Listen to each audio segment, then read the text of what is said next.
In barely 5 years, France tried to replace gold with paper, to erase its debt, and to get rich, thanks to a half-imaginary colony. How could a single man, John Law, upend the entire monetary system and ruin an entire kingdom at the same time? It owes money to the rentiers of Paris, who lent to the Hôtel de Ville, confident in the royal word.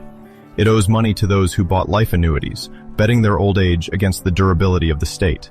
It owes money to those who hold perpetual annuities, those unbroken threads that bind families to the monarchy, generation after generation.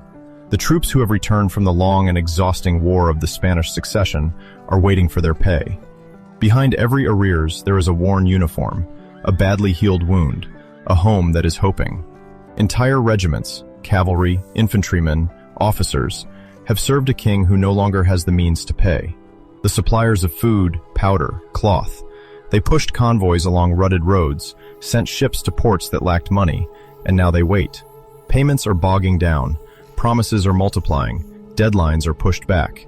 The fermiers généraux, the traitants, those financiers who, in exchange for a lease, advanced today what the tax was supposed to yield tomorrow. They bought the right to collect the gabelle on salt, the aids on drinks, the traits on goods that passed the barriers and borders. They advanced money to the treasury, then squeezed the peasant, the merchant, the innkeeper. Ordinary revenues are no longer enough. The tie crushes the countryside. The capitation, born in 1695, falls upon heads according to orders, estates, jealous exemptions. The dixième, created in the heart of the war, tries to seize a share of income, but already the privileged slip away. The provinces balk. Indirect taxes rise like a gray tide. Salt owes money to the crown. The barrels of wine, beer, brandy silently bear the stamp of the aids. The bales cross or skirt the customs posts, dragging with them the suspicion of fraud and the certainty of levies.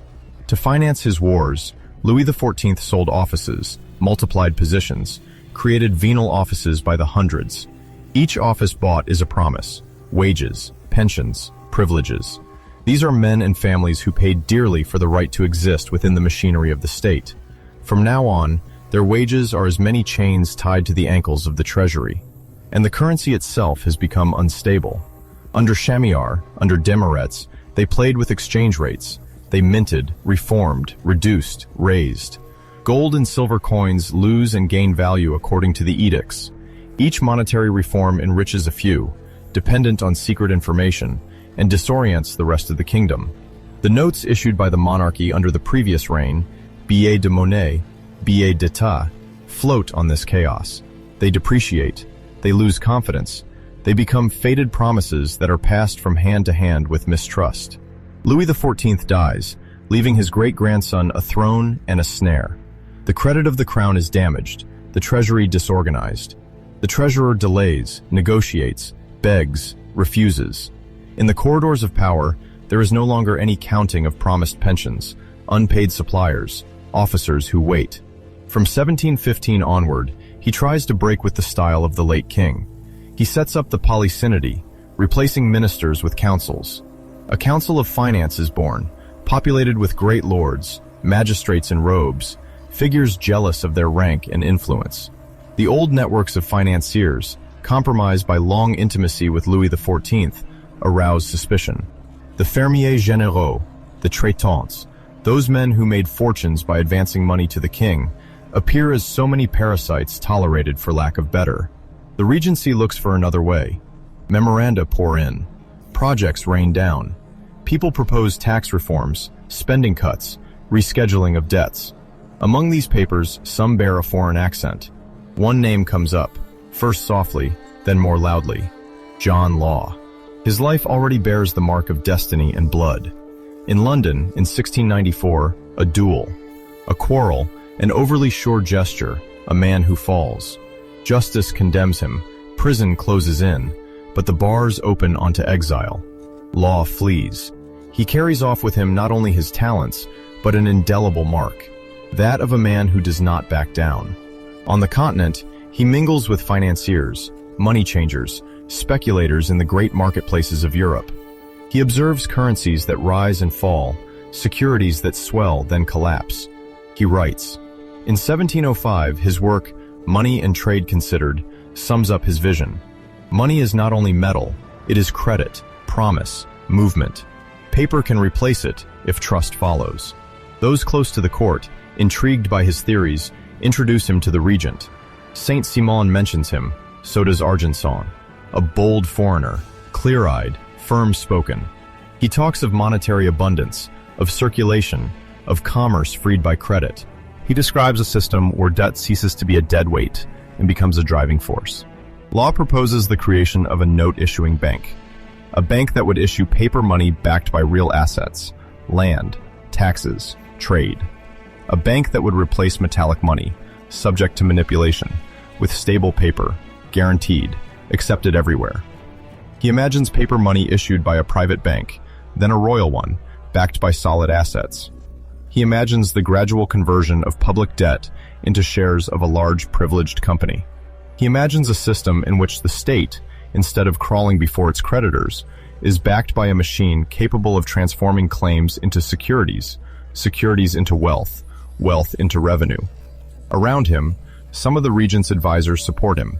They see the dead end of the old system, the kingdom's weariness with the tax farms, venal offices, arbitrary monetary reforms. They let themselves be seduced by the prospect of a total reform. Others stiffen. The high judiciary, traditional financiers, the heirs of the previous reign's networks defend their positions. They scent a mortal danger. If tomorrow, a bank and a company concentrate credit, debt, and taxes, what will become of them? It is a private bank in appearance, a joint stock company founded by John Law and several associates. Its capital amounts to 6 million livres. Part of it, a quarter, is paid in gold and silver specie. The other 3/4 are paid in depreciated state notes, remnants of old debts that no one wants at their face value anymore. Already, the maneuver begins. What for the state was a heavy, discredited promise becomes for Law accounting capital. The tarnished claims are transformed into a contribution to the bank. The alchemy of finance operates. Yesterday's ruin becomes the foundation of tomorrow's edifice. The general bank receives deposits, gold, silver, state notes. In exchange, it issues its own notes, payable on demand in specie, bearing a fixed value. These notes, promised to be stable, immediately stand apart from metallic currencies, whose legal value changes at the whim of ministerial will. The regent supports it. He grants the bank advantages. The general bank's notes become accepted for the payment of certain taxes. Thus, hesitation ends. Paper that the tax authorities accept instantly becomes more desirable than metal itself, subject as it is to the whims of power. Merchants and bankers discover a new instrument. The general bank's notes offer a means of payment that is safer, more convenient, not gnawed away by reforms. Business becomes more fluid, transactions faster. A name as vast as a wind, the Mississippi, an immense river that crosses imaginations as much as forests. New Orleans, still scarcely an idea, a city yet to be born in 1718. Biloxi, Mobile, a few scattered posts, rare settlers, scattered soldiers, furs, lands, minds that are supposed, invented, exaggerated. The state's creditors can bring these old papers, reflections of ancient debts, and convert them into shares of the company. The debt changes face. What bound the state to a rentier becomes a link between that rentier and a company. The state, in exchange, grants privileges, trade monopolies, rights over certain duties, land concessions. The holders of state notes, creditors of the monarchy, agree to exchange their claims for shares. They hope for dividends, profits from furs, tobacco, land, perhaps from gold and silver mines that Europe's imagination never stops seeking in the New World. John Law and his associates, at the center, control a prodigious instrument. The company is at once an arm of colonization, a machine of trade, and a vast sponge for debt. Dollar for dollar, livre for livre, it draws in claims and transforms them into securities. From 1717 to 1718, Law gains power at the regent's side. Edicts follow one another. The general bank is confirmed, supported, put forward. The Company of the West receives new privileges, encroaches on other companies, expands like a river in flood.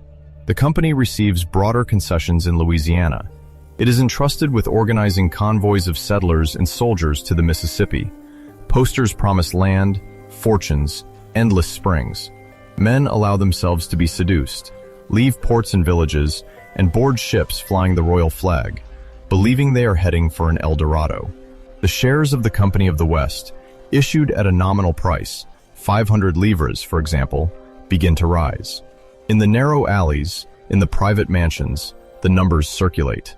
Only yesterday commonplace, the company's papers are already being traded above their original value. Share issues follow one after another, series after series, sometimes called mothers, daughters, granddaughters. New shares are born.